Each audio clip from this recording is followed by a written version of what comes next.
আমাদের সহযোগিতার জন্য এলাকার জনগণ আছে, আমরা জনগণের সাথে কাজ করছি।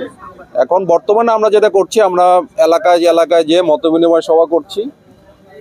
আমাদের জনগণ যেন নিরাপত্তার সাথে কাজ করতে পারে এবং পরিস্থিতি যেন আমরা এই স্বাভাবিক অবস্থাটা কন্টিনিউ করতে পারি।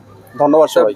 লাস্ট কোশ্চেন, সেটা হচ্ছে এইটার ব্যাপারে আমরা যখন প্রটেস্ট করেছি, এই গ্রামবাসী সহ আমরা এলাকাবাসী সহ বিজেপি প্রটেস্ট করেছি, এটা কাজটা বন্ধ হয়ে গেছে। এবং এই ব্যাপারে বাংলাদেশের উচ্চ পর্যায়ে মাননীয় স্বরাষ্ট্র উপদেষ্টা কর্তৃক এটা ব্রিফিং করা হয়েছে। আপনি আর কি উচ্চ পর্যায়ে ইয়ে চান?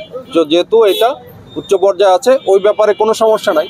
এখন যেহেতু এই গাছ কাটাকে কেন্দ্র করে এটাকে তো আরও আমরা উত্তেজনা পরিবেশ সৃষ্টি করতে পারি।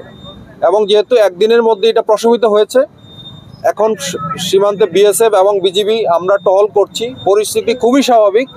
আমরা এই স্বাভাবিক পরিস্থিতিটা আমরা কন্টিনিউ করতে চাই। এই কন্টিনিউ করার জন্য জনগণ আমাদের পাশে আছে, জনগণের সাপোর্ট নিয়ে আমরা কাজ করতে চাই। বর্তমান পরিস্থিতি অলরেডি নজরদারি আমাদের বৃদ্ধি করা আছে।